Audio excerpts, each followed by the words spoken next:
राघवेंद्र सरकार आपके नगर में आए थे गुरुदेव के पास। गुरुदेव विश्वामित्र जी के साथ धनुष यज्ञ के संदर्भ में राघवेंद्र सरकार का आपके नगर में पदार्पण हुआ था। गुरुदेव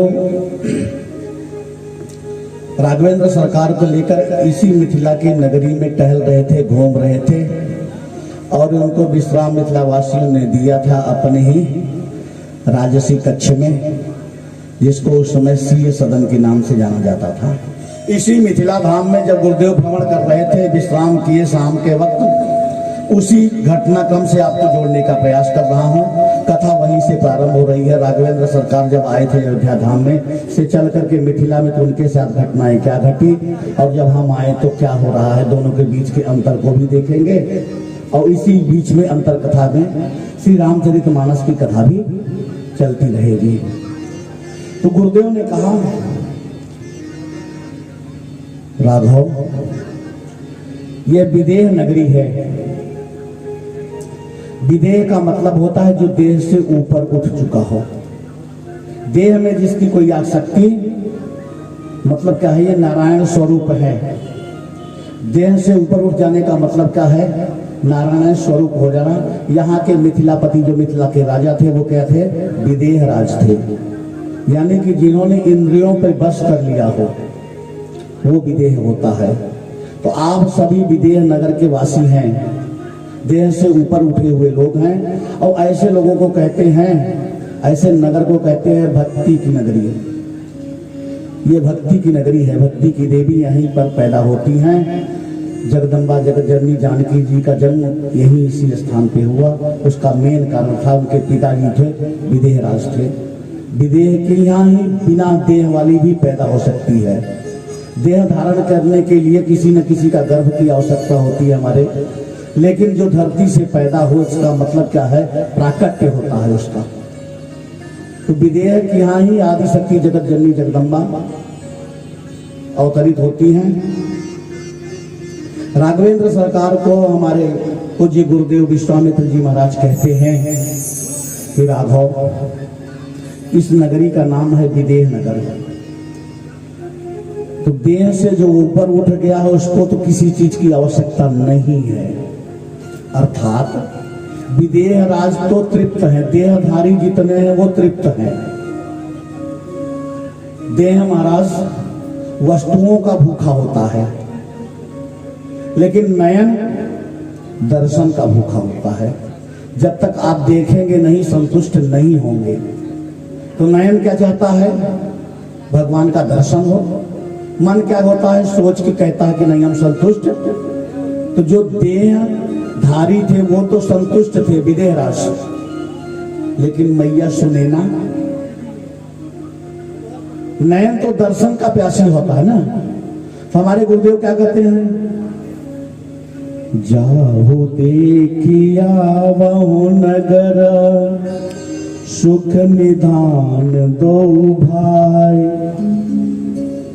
सुख के निधान यानी धाम है, जो सुख धाम राम अस नामा। आज नगर भ्रमण के लिए गुरुदेव आदेश दे रहे हैं कि जाओ मिथिला के नगर में भ्रमण करो। क्यों? क्योंकि ये देहधारी जो है ये तो तृप्त हैं, लेकिन तुम्हारी प्रतीक्षा राम यहाँ की सुनैना कर रही है, यहाँ की माताएं कर रही हैं। तो इनको भी दर्शन देना। हमारे माताएं क्या होती है, पर्दा प्रथा है हमारे यहाँ, संस्कारों में ये आ जाता है, तो ये बाहर तो नहीं निकल सकती। तो इनके लिए आपको ही जाना पड़ेगा राघवेंद्र। और दूसरा चीज, दर्शन ही मत देना। जो देहधारी संतुष्ट हो गए हैं, अपने देह का भी प्रदर्शन उनको दिखा देना। दुनिया में पहली बार अंग प्रदर्शन होने जा रहा है इस सृष्टि में, ये भी ध्यान रखिएगा। तो क्या बोलते हैं, जाई देखिया वहु नगर, सुख निधान दो भाई। करना क्या है, करहूं सफल सबकी नयन, सुंदर बदन दिखाए। बात समझ मारी। माताओं को तो दर्शन देना है राघवेंद्र सरकार, क्योंकि ये पूजा पाठ भक्ति की नगरी है। तो इनके संतुष्टि के लिए आपको इनको दर्शन देने के लिए नगर में भ्रमण करना है। लेकिन कैसे? देह को भी दिखाते जाओ कि जो देहधारी विदेह राज हैं, इसी को प्राप्त करने के बाद से जो है स्वर्ग के अधिकारी हो गए हैं, वैकुंठ के अधिकारी हो गए हैं, और वही राघवेंद्र सरकार इन गलियों में घूम रहे हैं आज। लेकिन मिथिलानी जानते हैं, इनकी चर्चा, आप लोगों की चर्चा बहुत आया है मानस में, हमारे अवध में बहुत चलता है। और ये रामायण गोष्ठी जो है ना, इन्होंने कल विवाह उत्सव मनाया है, और उस विवाह उत्सव में मेरी तो जो हालत कर दी भगवान ही जाने क्या हो रहा था। हाँ, हम तो अनुभव कर रहे थे कि भैया हमारे चक्रवर्ती जी कैसे आपको झेल पाए, राजा दशरथ जी कैसे झेले होंगे। बड़ा जब इस त्रेता युग के बाद से आज के युग में आपका स्नेह प्रेम जो है अभी भी उतना ही प्रबल है, कहीं कोई अंतर हमें महसूस, जो बचपन से हम इस धराधाम के लिए सुनते चले आए थे, कल उसका दर्शन भी हुआ। अच्छा, अजीब है, पूरे ब्रह्मांड में हमारे राघवेंद्र सरकार को गाली देने वाला स्थान मिथिला ही नहीं मिला। यहाँ के लोग गजब आदमी है भाई, ये कौन सी सेवा निकली। हाँ? काठिया मंदिर से श्रीधाम से जब चला था तो बड़ा उत्साह था, लेकिन ये नहीं सोचा था कि आपके यहाँ जब बीच दरबार में, भरे दरबार में बैठाया जाऊंगा तो मानो स्वागत गालियों से होगा, ये अनुभव नहीं आया था। कल की कथा बहुत ही सुंदर लगी, लेकिन ये आधा अधूरा कहानी बता देते हैं। महाराज जी कह रहे थे कि आपके अवध में यदि किसी को पुत्र ना हो तो वहां के लोग क्या करते हैं, पत्नियों को ऋषि को दे देते हैं। आश्रम में ऋषि क्या करते हैं, यज्ञ के नाम पे हवन करवाते हैं, और यज्ञ एक देवता चरु लेके प्रकट होते हैं, उससे माताएं गर्भ, ये उसको पान करने के बाद से पैदा होते हैं। यानी कि हमारे यहाँ बच्चे खीर से पैदा होते हैं। कल आधा घंटा सुना रहे थे, लेकिन भैया अपनी भी तो सुना दो। जब मेरी सुना रहे हो तो अपनी भी तो सुना दो। चलो, हमने मान लिया कि हमारे यहाँ माताएं खीर पान के बाद से गर्भधारण कर लेती हैं, स्वीकार है, सत्य भी है। लेकिन आपके यहाँ तो बच्चा पैदा, शिशु पैदा करने के लिए माताओं की भी आवश्यकता नहीं है, अपनी नहीं बता रहे हो। अरे जिसको भी शिशु चाहिए, पुत्र चाहिए, हल उठाए खेतों में जाए और लेके देके चला आए। मिथिला में तो जिसको भी चाहिए फावड़ा लेके जाओ, वापसी में क्या है, लेके आओ वो शिशु। तो अपनी भी तो सुना दो, आपकी महिमा बड़ी अद्भुत है महाराज। त्रैलोक के जो है अकेला या धराधाम है जहां राघवेंद्र सरकार भी नीचे मुड़ी करके चलते हैं, क्यों, भक्ति की नगरी है। गुरुदेव ने कहा कि राघवेंद्र जाओ, दर्शन कर लो नगर का। लक्ष्मण की बड़ी इच्छा हो रही है। एक छोटी सी बात बताएं आपको, लक्ष्मण जी की इच्छा क्यों हो रही थी? अयोध्या वाले बताते नहीं, बेइज्जती हो जाती है, इसलिए नहीं बताते। जिस समय विश्वामित्र जी बोले कि लेके यज्ञ रक्षा के लिए मुझे चलना है, तो लोग तैयार हो जाओ। भैया इसकी आवाज उठा सकते हो, क्योंकि अपनी गला ठीक नहीं, लेकिन कहानी मुझे सुनानी है, कथा सुनानी है। थोड़ा सा ठीक कर दोगे तो सही है, हम भी कुछ देर तक टिक पाएंगे ना। तो जिस समय विश्वामित्र जी महाराज यज्ञ रक्षा के नाम पे राघवेंद्र सरकार को लेने के लिए गए थे, तो साथ में ले लिए लक्ष्मण भैया को। पीछे हमारे दो भाई और थे, भरत और शत्रुघ्न जी। वो चुपके सुन रहे थे गुरुदेव की बातें, क्योंकि राज्यसभा की बातें चल रही है, तो मर्यादा में ही बात हो रही थी। तो उन्होंने कहा कि इनको मैं ले जा रहा हूं धनुष यज्ञ के लिए। हमारे सरकार जो है माने नहीं, चक्रवर्ती सम्राट जी माने नहीं। पीछे की कथा सुन लीजिए, वो कथाएं आपको कम मिलती होंगी, क्योंकि ये घटनाएं अयोध्या में घटित थी। तो जब विश्वामित्र जी ने कहा कि इनको हम लेके जाएंगे, तो चक्रवर्ती जी देने के लिए तैयार नहीं हुए। क्यों? चौथे पल में ये 4 पुत्र पाए थे, स्नेह था, प्रेम था, और लाला तो हमारा छोटा था, सुकोमल था। और महाराज जी ने कह दिया यज्ञ रक्षा के लिए, ये बक्सर की बात है। और राक्षस कौन थी? ताड़का। अब ताड़का की विशालता हमारे लाला को देखो तो दोनों में अंतर समझ में आ जाएगा। राघवेंद्र सरकार जो है इतने सुकोमल कोमल हैं और उनके सामने पहला ही युद्ध के ही प्रस्ताव लेकर आ गए गुरुदेव महाराज, तो अपने चक्रवर्ती सम्राट को माने नहीं। बहुत देर तक आपस में लोगों की बातचीत होती रह गई, लेकिन राघव को देने के लिए दशरथ जी तैयार हुए ही नहीं। इन दोनों के वार्तालाप को देखते हुए हमारे कुल गुरु वशिष्ठ जी महाराज उसी राज्यसभा में बैठे थे। तो उन्होंने सोचा कि संत का जो है अपमान हो जाएगा यदि खाली हाथ लौट जाएंगे। विश्वामित्र जी यदि माता कथा समझ में आ रही है, समझ में आ रही है।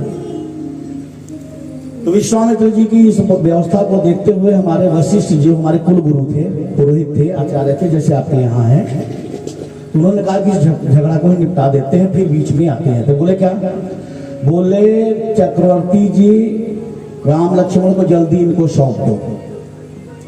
चक्रवर्ती जी ने कहा महाराज आप हमारे यहाँ के पुरोहित हैं, आप नहीं समझ पा रहे मेरी भावनाओं को, इस लाला को कैसे हम इनको दे दें।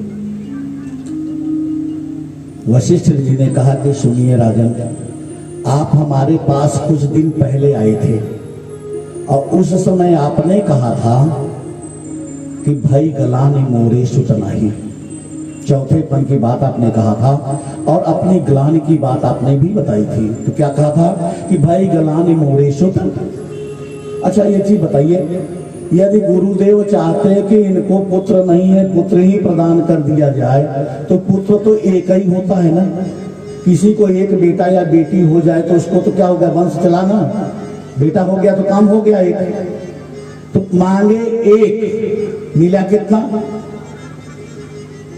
मतलब क्या है ये, अपने सुख दुख को जब हम गुरुदेव के सामने प्रकट करते हैं तो समस्या का समाधान इतना अच्छा हो जाता है कि जितना हम सोच कर भी नहीं जाते हैं। हम तो गए थे एक के लिए, लेकिन हुआ कितना, ये गुरुदेव की जो है महानता होती है प्रभु। तो वशिष्ठ जी ने कहा कि महाराज एक राज की बात मैं बताऊं, इनके सामने थोड़ा सा कम प्रकट कर रहा हूं लेकिन आप सुन लीजिए। कहें क्यों, कहें ये बक्सर से मिथिला की तरफ से आए हुए हैं महाराज। विश्वामित्र जी जो है अवध से दूर मिथिला से करीब थे, तो अपनी भाई इज्जत थोड़ा बचाना पड़ता है। अयोध्या में हम लोग भी बचा रहे थे, लेकिन यदि बच्चा बड़ा हो जाए और शादी विवाह करने वाले ना आए, तो रिश्ता करने वाले ना आए तो बाप को चिंता हो जाती है, कह रही मेरी बेटी का शादी उदी नहीं होगा क्या। चक्रवर्ती जी मोह में भूल गए राम जी की विवाह भी करना है कि नहीं करना है, लेकिन वशिष्ठ जी समझ गए कि ये मानने वाले हैं चक्रवर्ती जी नहीं, क्योंकि संसार का रीति है क्या, सूर्य नर मुनि सबका यह रीति स्वार्थ लाई करे सब प्रीति। वशिष्ठ जी ने इसी नीति का वहां पालन उस राज्यसभा में किया क्या कि अपने चक्रवर्ती जी को क्या बोले कि महाराज इसमें आपका ही भला होने वाला है। राजा क्या बोले जानते हो कि मेरा इसमें क्या कल्याण होगा। कहें महाराज लाला पैदा नहीं हो रहा था तो आप मेरे पास आए थे, लेकिन आपने कहा था कि भाई गलानी मोरे सुत नहीं, तो सुत को भी सुत होगा कि नहीं होगा, वंश चलेगा कि नहीं चलेगा। कहें महाराज ये यज्ञ रक्षा के लिए आ रहे हैं, आप वंश की चर्चा कर रहे हैं, समझ नहीं आ रहा, कथा कहां से कहां जा रही है। भाई विश्वामित्र जी तो यज्ञ रक्षा के लिए राम लक्ष्मण को मांग रहे हैं और इधर आप विवाह की बात कर रहे हैं। एक गुरुदेव है युद्ध की बात कर रहे हैं, जिसमें राघवेंद्र सरकार वापस आएंगे कि नहीं आएंगे पता नहीं है, और दूसरी समय आप उत्सव की बात कर रहे हैं। दो एक साथ कैसे हो सकता है। बोले महाराज आपको एक बात बताएं, पुत्र के लिए आप हमारे पास जब आए थे तो हमने एक ऋषि को सौंप दिया, क्या, श्रृंगी ऋषि वशिष्ठ बुलावा, वशिष्ठ जी ने श्रृंगी ऋषि को बुलाया था, तो आपको पुत्र की प्राप्ति हुई। एक ऋषि ने पुत्र दिया, ये दूसरे ऋषि आए हैं, बहू की व्यवस्था इन्हीं से होगी, बहू की व्यवस्था इन्हीं से होगी। तब वशिष्ठ बहु विधि समझावा, एक मिनट एक मिनट बेटा थोड़ा, ये संतों का है सम्मेलन, जो कथावाचक आते होंगे उनसे हमारा थोड़ा अलग होता है, क्योंकि हम लोग भक्कर ही होते हैं। आपको हमारी चौपाई याद न हो, इनको भी हमें साथ बोलना है। संतों में समाजों में होता ना, हम आगे बोलेंगे तो आपको भी बोलना है। और मान लो चौपाई याद नहीं है फिर भी बोलना है, नहीं याद है फिर भी बोलना है। कैसे? जय सिया राम, जय जय सिया राम, जय सिया राम, जय जय सिया राम, जय सिया राम, जय जय सिया राम, जय सिया राम, जय जय सिया राम। सब वशिष्ठ बहु विधि समझावा, जय सिया राम, जय जय सिया राम, सब वशिष्ठ बहु विधि समझावा, जय सिया राम, जय जय सिया राम। कहते हैं कि वशिष्ठ जी ने बहुत से प्रकार से राजा को समझाया। क्यों? ऐसा क्यों लिख दिया गया? क्योंकि मिथिला से आए लोगों को हम बता दें कि हमारी समस्या है कि लाला की शादी नहीं हो रही है, तो बड़ी बेइज्जती हो जाएगी। हमारे लाला की शादी नहीं हो रही, विवाह नहीं हो रहा, अगर हम बता दें कोई पसंद नहीं करता तो बेइज्जती है ना। और वशिष्ठ जी विश्वामित्र जी के सामने खड़े हैं। विश्वामित्र जी मान लीजिए संसार को ही बता दें कि चक्रवर्ती सम्राट के यहाँ कोई विवाह के लिए जाता ही नहीं है, तो लाला रह जाएगा ऐसे तुम्हारा। तो बहुत प्रकार से समझाया, ऐसा तो विश्वामित्र जी ने समझा, लेकिन हम अवध वाले क्या समझे? तब वशिष्ठ बहु विधि कैसे आएगी? बहु आने की विधि समझाया महाराज हम लोगों को। तब वशिष्ठ बहु विधि समझावा, जय सिया राम, जय जय सिया राम, तब वशिष्ठ बहु विधि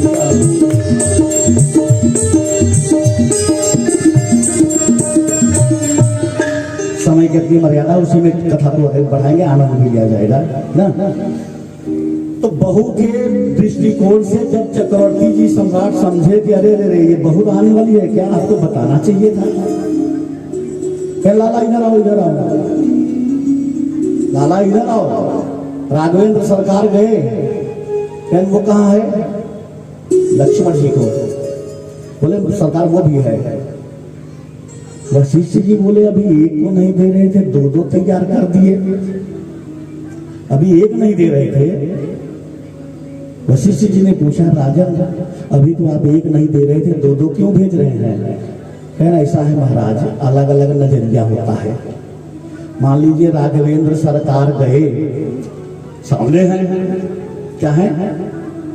सांवला दूल्हा पसंद नहीं आया तो क्या होगा? गोरे वाले को भेज दो ताकि व्यवस्था बन ही जाए। गोरे वाले को भेज दो ताकि व्यवस्था। अच्छा, ऐसी चर्चा चल रही थी तब तक हमारे दोनों लाला जो है भरत और शत्रुघ्न सुन रहे थे कि भैया आप लोग तो जा रहे हो, आपकी व्यवस्था बन जाएगी, इधर दो लोग हम लोग का क्या होगा? राघवेंद्र सरकार से तो कह नहीं सकते, राजदूत जी से तो कह नहीं सकते, लेकिन लक्ष्मण भैया से तो सब कह सकते हैं। तो लक्ष्मण जी को ही बाकी लोगों ने कहा, भरत और शत्रुघ्न जी, कि भैया आप ध्यान रखना, गुरुदेव के पास जा ही रहे हो, हमारे तरफ से 2 बार चरण और दबा देना, लेकिन व्यवस्था हम लोग का भी करके आना। व्यवस्था हम लोग का भी, हम लोग को तो लेके जा नहीं रहे हैं। तो आज जब लाला आपके नगर में घूमने के लिए निकलने की व्यवस्था की, तो आप देखेंगे कि नाथ लखनपुर देखन चाहूं। लक्ष्मण जी सोचे कि यहाँ धनुष यज्ञ हो रहा है, एक की तो व्यवस्था राम जी की तो हो सकती है, मेरा ही नहीं कल्याण होने वाला है यहाँ पे। अब पीछे 2 लोग और प्रतीक्षा कर रहे हैं। तो बोले एक काम करिए महाराज, हमें इस मिथिला को देखने की इच्छा हो रही, क्या इसी बहाने देख लेंगे, फिर गुरुदेव को बताएंगे, गुरुदेव जो सामने से जाके मुड़ते हैं पीला वाला घर है ना, उस घर में अतिथि सत्कार बढ़िया होता है, एक बार वहां भी चलिए। जिस जिस घर में सुयोग्य कन्या हमारे योग्य दिखेगी, भरत के लिए दिखेगी, शत्रुघ्न के लिए दिखेगी, गुरुदेव को बोल देंगे कि गुरुदेव वहाँ तुलसी का बिरवा लगा है, राम नाम का जाप अच्छा होता है, गुरुदेव चलिए वहाँ आतिथ्य सत्कार हो जाएगा। हम लोगों का व्यवस्था उल्टी चल रही है, यहाँ गुरुओं को भी घुमाया जा रहा है। तो राम जी की इच्छा नहीं हुई नगर देखने की, नगर देखने की इच्छा किसकी हुई? लक्ष्मण भैया को। क्या? और राम जी बोले गुरुदेव से जाकर बोले, नाथ लखन पूरे देखन चाहो, जय सिया राम जय जय सिया राम। नाथ लखन पूरे देखन चाहो, जय सिया राम जय जय सिया राम। अच्छा गुरुदेव से काहे डरेंगे? शत्रु हैं। लेकिन राम जी ने कहा कि आपके भय से आपको नहीं बता रहे हैं, भय क्या है? वो तीन की व्यवस्था कितनी चालाकी से लिखा गया। गुरुदेव से कौन सा भय भाई? हम अपने सुख दुख जो है गुरुदेव को नहीं बताएंगे तो फिर बताएंगे किसको? लेकिन यहाँ क्या हो रहा है? आपके भय से आपको नहीं बता रहे हैं। भय किस बात का? कि धनुष यज्ञ में इनकी व्यवस्था तो हो जाएगी, अपनी बात कैसे कहें? राम जी ने कहा चलो हम कह देते हैं। राघवेंद्र सरकार जो है गुरुदेव का आज्ञा लेते हैं नगर भ्रमण के लिए। अब राघवेंद्र सरकार हमारे नगर में आ रहे हैं, आपके मिथिला में। तो जब मिथिला में आए तो चारों तरफ पहुंच गया कि जो दो राजकुमार जिन्होंने अहिल्या का उद्धार किया था वो आ रहे हैं। अब देखिए महाराज, किसी किसी के लिए पाप जो है वो दुनिया में जीने नहीं देता, लेकिन हमारे राघवेंद्र सरकार ऐसे है कि पुण्य उनका पीछा नहीं छोड़ रहा है। अहिल्या जी की कथा पहले यहाँ पर पता चल गया लोगों को। निकले मिथिलानिया सड़क पे किनारे अपने बारजे के ऊपर से उतरे, चारों तरफ ऊपर नीचे से राघवेंद्र सरकार का दर्शन कर रही है। लेकिन राम जी लाला को लेकर निकले तो नीचे मुड़ी करके निकल गए, ऊपर देखा ही नहीं। एक सखी ने कहा कि ये तो नीचे नीचे करके मुड़ी चली जा रहे हैं, ऊपर तो मुड़ी कर ही नहीं रहे हैं। तो दूसरे ने कहा कि इनके सर को ऊपर न करवा दे तो हम मिथिलानी कैसे? हम मिथिलानी कैसी? बोले बहन कैसे करोगी? उन्होंने कहा ठीक है, अभी देखिए मैं बताता हूँ। उन्होंने कहा कि ये कौन है जानते हो? दूसरी ने कहा कौन? तेज से बोल रही है, ए दो दशरथ की ढोटा, जय सिया राम जय जय सिया राम। ये दो दशरथ के ढोटा, जय सिया राम जय जय सिया राम। पालन वालन के जोटा, जय सिया राम जय जय सिया राम। तो क्या बोलते हैं? सखी बोली कि ये दोनों राजकुमार दशरथ जी के बेटे हैं। लक्ष्मण जी बोले भैया भैया एक बार ऊपर देख ले। कहें क्यों? कहें कोई मेरे पिताजी का नाम ले रहा है, कोई मेरे पिताजी का नाम। राम जी बोले चुपचाप नीचे मुड़ी करके चलते रहो, इसीलिए हम आए हैं। ये भक्ति की नगरी है लक्ष्मण, यहाँ सर झुकाकर ही चलने में कल्याण है। मिथिला में सर उठाया नहीं जा सकता, मिथिला में तो सर झुकाकर ही कल्याण होगा। नीचे मुड़ी करो, चलते रहो।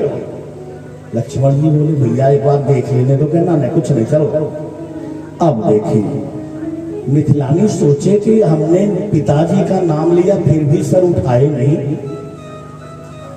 तो बोले कि दूसरी से बोली, कहें देखो इनके पिताजी को हम नहीं जानते, इनके माताओं तक को हम जानते हैं। सखी ने कहा कि इनके माताओं तक के नाम हमको पता है। पिताजी का नाम लिए तो राम जी भगवान उठाए, सर उठाए नहीं, लक्ष्मण भैया उठाए नहीं। तो आगे क्या कहते हैं?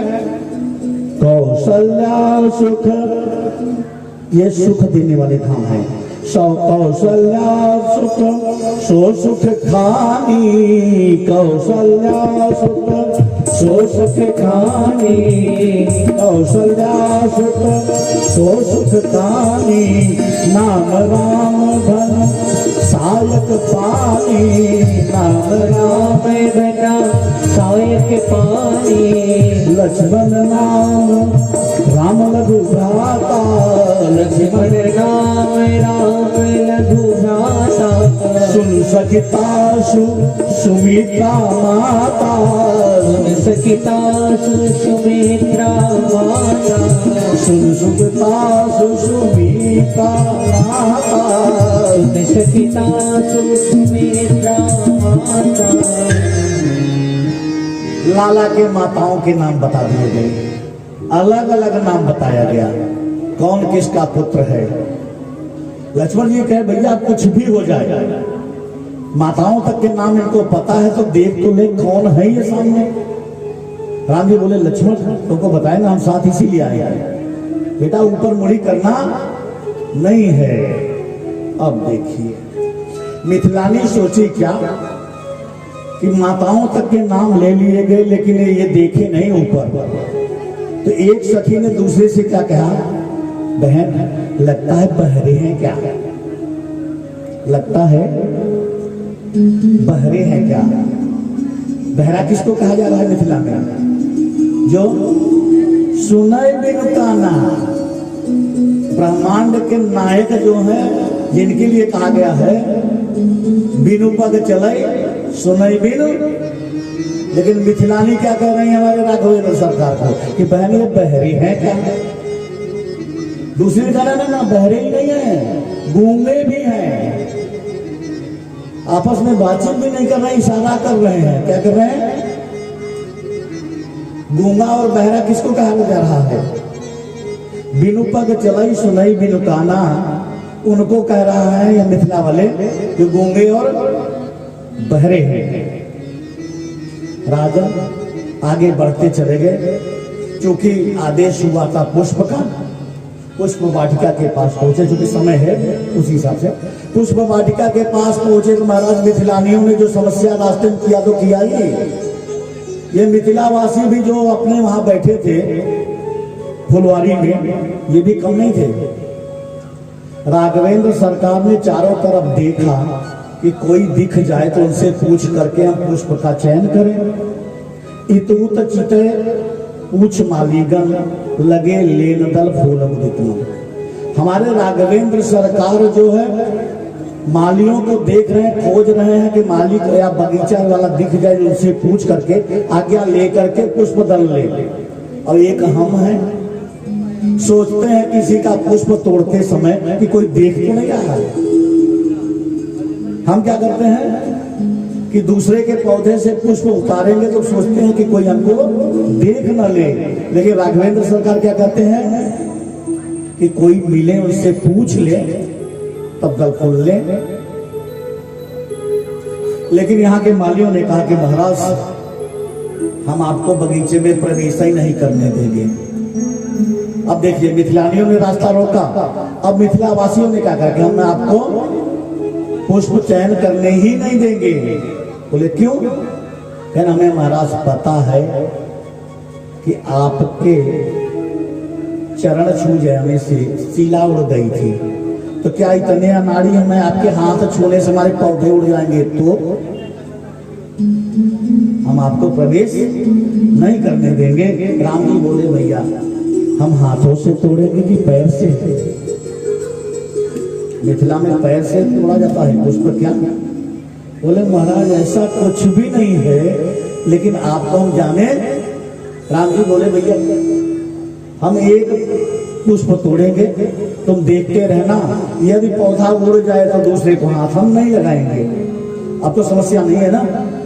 उन्होंने कहा महाराज अंदर वाले नहीं जाने देंगे तो। राघव ने पूछा कि अंदर कौन मुझे नहीं जाने देगा। कहें महाराज अंदर जो पुष्प पर भौरे मंडरा रहे हैं, कमल दल पर जो पुष्प हैं उस पे भौरे जो मंडरा रहे हैं, वो आपको नहीं जाने देंगे। राघवेंद्र ने कहा उनका हमने क्या बिगाड़ा है? बोले नहीं महाराज, एक कमल के पुष्प को देख करके वो भौरे उसी के आसपास मंडराते रहते हैं, और आपको अगर देख लेंगे तो क्या होगा? हमारे राघव कैसे जानते हैं? नव कंज लोचन कंज मुख पद कंज पद कंजारुणम नव कंज लोचन कंज पद कंजारुणम नव कंज लोचन कंज मुख पद कंज पद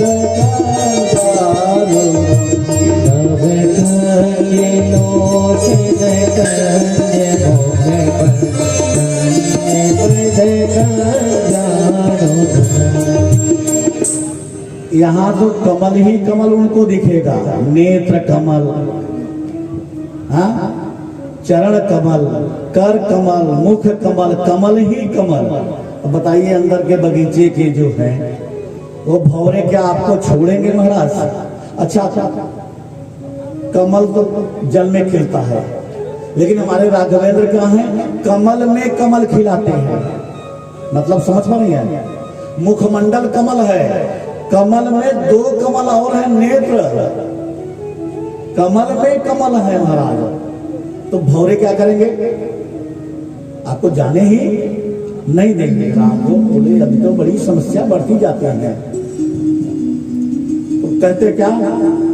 बगिया बीच जाने न दई हो राम जी बिनती सुनो, बगिया बीच जाने न दई हो राम जी बिनती सुनो, बगिया बीच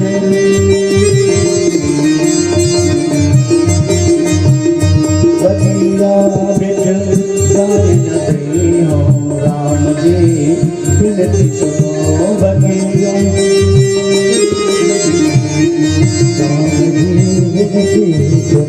दल फूल तोड़े हम लई हो राम जी बिनती सुनो, दल